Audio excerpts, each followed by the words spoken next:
Hi everyone, this is Suresh Naidu, team షన్ India. మన భారతదేశంలోనే వన్ ఆఫ్ ద బెస్ట్ యూనివర్సిటీస్గా బెనారస్ హిందూ విశ్వవిద్యాలయానికి పేరుంది. అయితే 1916 వారణాసిలో ఈ యూనివర్సిటీ స్థాపించినప్పుడు అనీబ్ సెంట్, రామేశ్వర్ సింగ్, ప్రభు నారాయణ్ సింగ్, సుందర్లాల్తో పాటు మరొక ప్రముఖుడు, అప్పటివరకు పండిత్ అని పిలుచుకుందాం, లాస్ట్లో రివీల్ చేయడం జరుగుతుంది. వీళ్ళందరూ ఈ యూనివర్సిటీ స్థాపించడం కోసం ఫండ్ కలెక్షన్లో మాత్రం క్రూషియల్ రోల్ మాత్రం ఈ పండితే ఎక్కువ పాత్ర పోషించడం జరిగింది.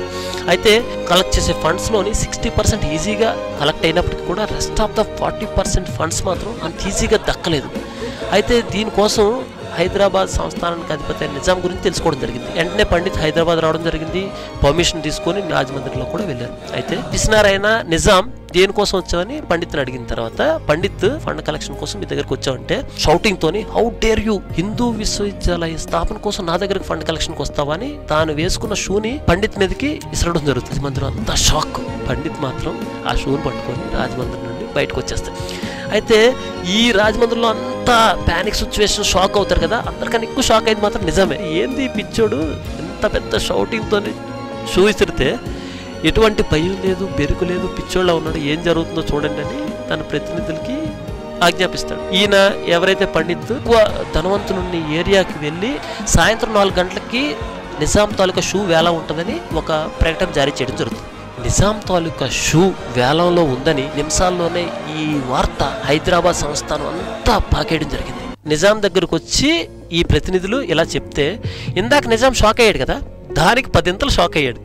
1, ఈ షూ తక్కువ ధరకు వెళ్ళిపోతుందని. 2, ఎవరో కొనకపోతే అది ఏ బిచ్చగాడో, డైలీ లేబరో దీని కానీ తీసుకుంటే నా పరువు ప్రతిష్టకి అవమానకరమని ఫీల్ అయ్యి ఎట్టి పరిస్థితిలో కూడా తక్కువ ధరకి నా షూ ఎవరు కొనడానికి లేదు. 2, ఈ షూని ఖచ్చితంగా మన దగ్గరికే రావాలని ఒక ఆజ్ఞ జారీ చేస్తాడు.